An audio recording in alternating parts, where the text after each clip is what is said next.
Suresh Ganapathy joins us. And Suresh, can you hear me? Yeah. It's taken us 3 years to convince you to come on the channel. You've been very busy, very busy. Not done, not done. No, I'll try to be a little bit more frequent I'm going booking forward. before the interview starts the next date so that you have no escape this time. Next Yeah. one before Okay, 3 no months. problem. I'll coordinate with your guys Great. Look later. forward Yeah. to it. Let's lock. Yeah. What do you make Sure. of the banking sector now? Look, I think this is the only sector perhaps which is less affected by what's going around the world, right? In a way, it's largely domestic savings and domestic consumption led in a way. Both retail and corporate credit cycle. Credit cycle is still okay, decent. I mean, though there are some stresses in certain pockets like MFIs, but clearly the other segments of the unsecured a portion, which is credit cards and personal loans, seem to be picking out less affected in a way directly by Trump's policies. Clearly, notwithstanding what's happened with one particular bank here, the sector is, of course, quite stable in that sense. And we do believe the sector is capable of generating an easily 15 to 17% ROE over the next couple of years and represents a pretty good power of compounding story at reasonable valuations even now. Yeah. Now, for banks to do well, economy has to do well. The economic rate growth has come down from 8% to sub 7%, 6.5% to be Yep. precise. Banks are a Yeah. proxy on economy. So if the Yeah. economy is slowing down, which is what is bothering the markets, then why should Yeah. banks do well?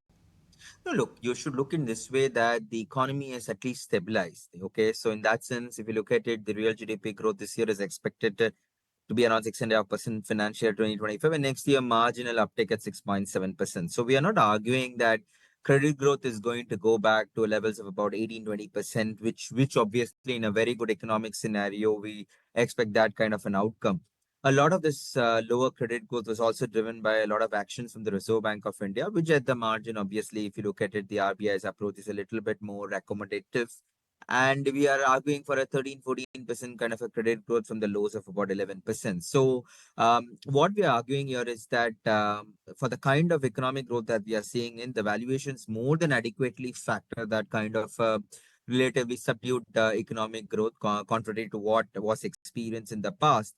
And with a slight uptick in credit growth and with a possible recovery in the credit cycle in certain segments, as I said, the sector is poised for a 15-16% earnings growth. And clearly, it is valued appropriately for that and represents a good power of compounding. Sorry, that's how you should look at it. And you should also look at in the context of relative to the other sectors.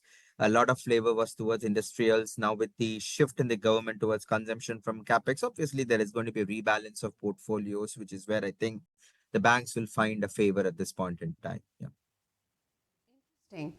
Suresh, also, curious to get your thoughts in on now RBI sort of pushing liquidity, if you will. Earlier Yeah. PSU Yeah. banks gained market share because of better CD ratios when system liquidity was in deficit in the past, that is. Wondering if private banks will pick up pace again now with the RBI push. I mean, look, I think whatever actions the Reserve Bank of India has taken, that is yet to get reflected in the overall liquidity balances, right? Because this is the year-end tightness obviously is playing heavily on the banking system. But I think from April onwards, we would see the impact of all those actions on the liquidity front taken by the RBI flowing into the system numbers, along with the rate cut that we expect in April, is going to be positive in general for the overall financial ecosystem. And yes, you are right that the focus should shift towards, in my opinion, private sector banks relative to PSU banks.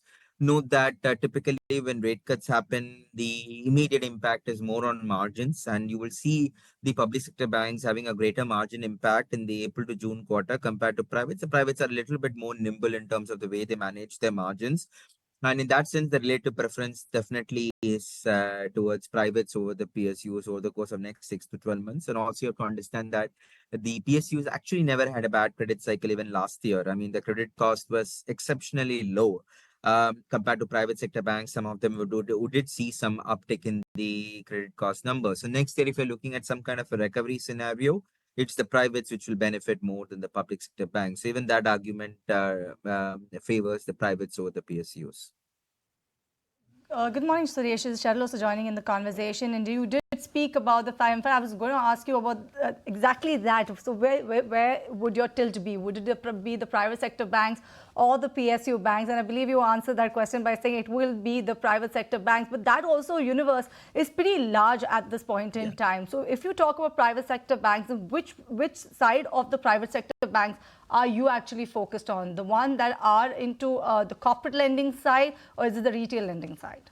So, see, I mean, all the large private sector banks have anywhere between 50 to 60% of the portfolio in retail, right? If you take HDFC, ICICI, Axis, Kotak, all of them definitely have a larger exposure towards retail. So the story is very clearly focused more on the retail banks, and also note that you will see some element of recovery in the unsecured credit growth and overall retail credit growth, because retail credit growth has come down from 18% about 18 months ago when the RBI obviously came up with the higher risk weights on certain categories, and now it's now down to 12% or so. So that is expected to go back to 15 to 16% over the course of next 12 to 18 months. So it's going to be largely driven by retail, and within that, all the top four private sector banks are well poised. Within that, if I were to really pick, I think you should go for banks which are a little bit more leveraged to the tighter liquidity conditions. And in that sense, I would prefer at this conjuncture both HDFC Bank and Axis Bank, because if the easier liquidity conditions, because if the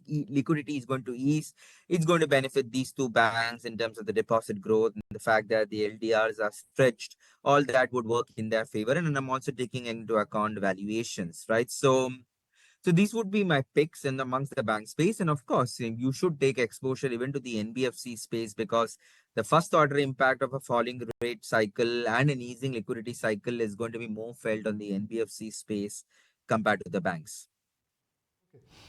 So, Suresh, let's look at the RBI action. It is pivoted more towards liquidity. Ease up the liquidity, availability of credit goes down. I'm simplifying it for our viewers. Availability of credit goes down. So NBFCs and banks, they can lend more. So do you think from a market standpoint, if one has to look at a tactical call, it is still with NBFCs, because that's where they got choked, and that's where if you open the gate, the money comes in and growth comes back? Yes, so that's a good point that you make. So the way you should look at it is that it's a tale of two halves. That's how we look at it. So in the immediate next quarter or so, where you will see the banking system facing the impact of a falling rate cycle, because usually, as you know, the way the ALM structure is, when rates are being cut, the margins first come down and later on deposits reprice with a lag, and therefore second half team tends to be a better story in our view, right? So those are the benefits that the banking system will get in the second half. But the near-term impact is going to be more in terms of the NBFCs, who will actually start seeing the benefits of an easing liquidity and a falling rate cycle immediately. So the way I would like to position here is go on a tactical overweight position in the near term on NBFCs. And if I were to really look at in the second half, the right way to look at it is that you cut down your NBFC exposure and move into banks heavily into the second half. The argument is also on the fact that we do see limited rate cut cycle at this point in time. At least that is our view.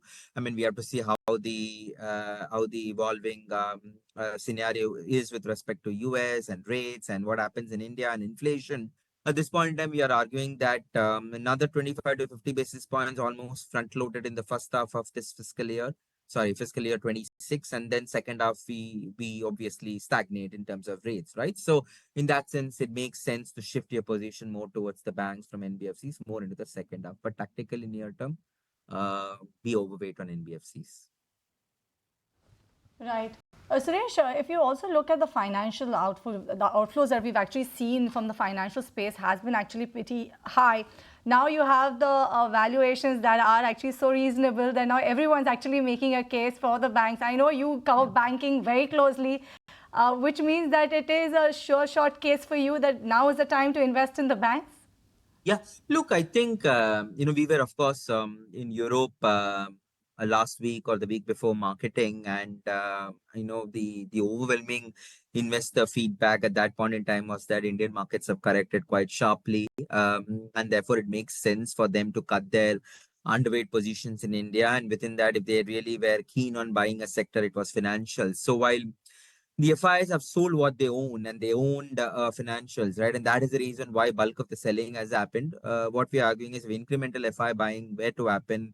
We've already seen what is happening with the US markets, right? So, I mean, if interest comes back to India, And if you see some of these FI flows turning positive, it has to happen through the financials route, because that's the sector, as I argued at the start of the conversation, that's less impacted by a lot of this noise, which is surrounding the Indian markets and Indian economy, and valuations are also reasonable. So the buying interest would come back in financials, and I could clearly see a lot more interest towards the private sector banks and some select NBFCs by the European investors, who tend to be a little bit more value focused, value biased, and they could clearly see a case for investment into Indian financials. Market cap of India is about $4 trillion. Within that, financials accounts for about $1 trillion, broadly, right? 25-30% weightage. Yeah. Most of the domestic funds, FI portfolios, HNI portfolios, even brokerage calls, there is a universal acceptance that go for banks. And positioning from the buy side and from the sell side also is favoring banks. So my point is that don't you think the template which you've just proposed, and it's a great template, is already in the price? Because everybody is now already overweight banks. Look, the FI overweight positions actually has come down quite sharply over a period of time, right? So you have to look in that context, that what was the earlier overweight position versus what the current positions are. And therefore, there can always be a case to may not be fully going back to the original overweight position, or increase the positioning relative to what it has been in the past. That's one way of looking at it. Now, you also have to look at on a relative basis, what are the other attractive sectors, right? So when you could see a lot of earnings upgrades or happening in sectors like industrials, there was a strong case to own that. Now, obviously, with the current slowdown and the shift of the government towards consumption and capex, we'll obviously see some of that also tapering off. So the relative attractiveness of the sector also increases. And also you have to understand that we went through a very tough period of an RBI's over tightening phase, and tightening is not necessarily in terms of interest rates, but more in terms of regulations.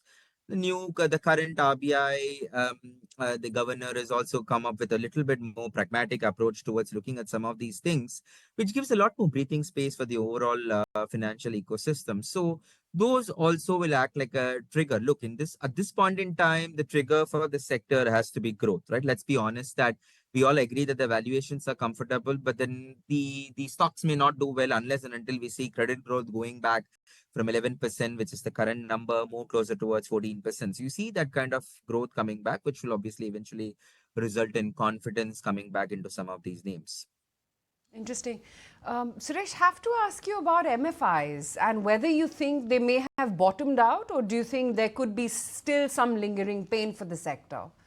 Oh, no, not at all. I think you should not really venture into this. I mean, the reason why I say that is that though there have been some incremental delinquencies in Jan-Feb numbers showing some kind of plateauing on a slight declining level, remember that you will also have the perhaps regulations or self-regulatory organization like MFIN, everybody coming up with an eventual set of capping the number of lenders at 3, right? So that itself will result in a credit squeeze, and you don't know how the environment will react to when there is an actual credit squeeze, because at the end of the day, the sector heavily relies on a continuous supply of credit, and if that starts stopping, and if I'm not wrong, at an aggregate level, 20-25% of the portfolio of the system is to greater than more than 3 lenders, right? So we have to look at what could be the implication of that, and which can have a much tougher outcome, in my opinion, for the MFI space than, for example, what happened when there was a credit squeeze in the unsecured personal loans or credit cards market, right? So clearly, this is not the right time, in my opinion, to do bottom fishing in the MFI space, because the pain can prolong for a longer period of time, in our view. All right then, Suresh, we leave it there. Thank you so much for joining us on the show, and it was great having you after a long gap, and hopefully we'll be seeing you more often talking about the banking sector and the way going ahead for this entire space. Thank you so much for being the part of the show today. Thank you, guys. Thank you. If you like this video, then like, share and subscribe to ET Now.